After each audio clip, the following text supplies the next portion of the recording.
Hello my chaps and chapsticks, I'm Lemons and welcome to my review of Bucket Night for PS4, PS Vita, PC and Nintendo Switch. I'll be playing the PS4 version of the game. It was developed and published by Pigeon Dev Games and Sometimes You.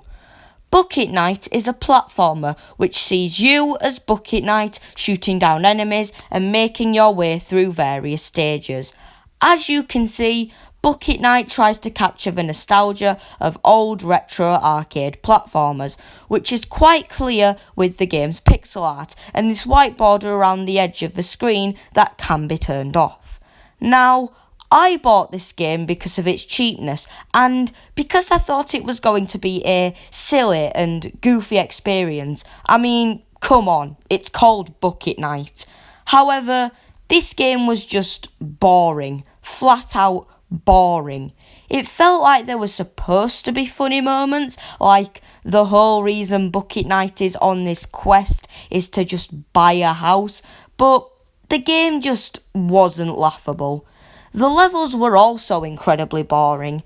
In this game, I found that there was 3 types of levels. There were standard basic levels that just had you getting to the end of the stage, levels that had you collecting keys to unlock doors to get to the end of the stage, and levels that had you quickly jumping up to avoid rising buzzsaws.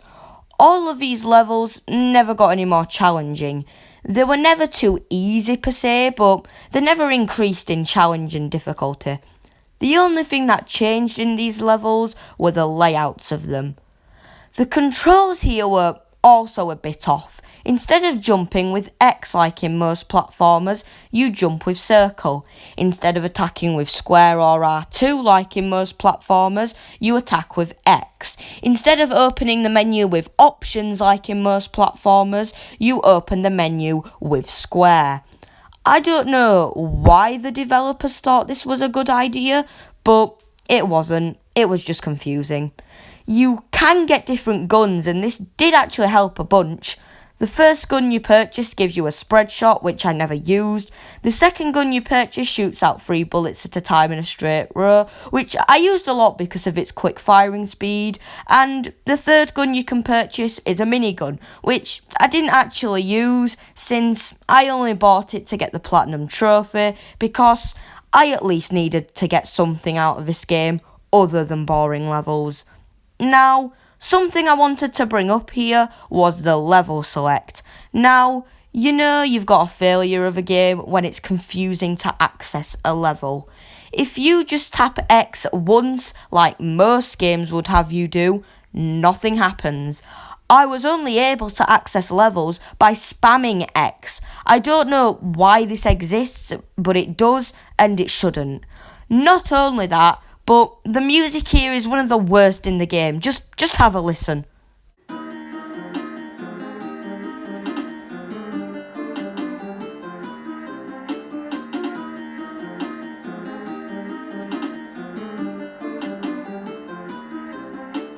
Now imagine having that stuck in your head.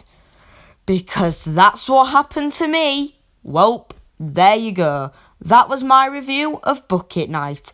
I'm going to give this game a review score of 4 out of 10. This might have actually been a good game if it increased in difficulty, didn't have awkward controls, and the levels were just easy to access. But all of these things were non-existent.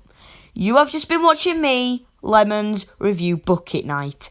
Goodbye and have a wonderful day.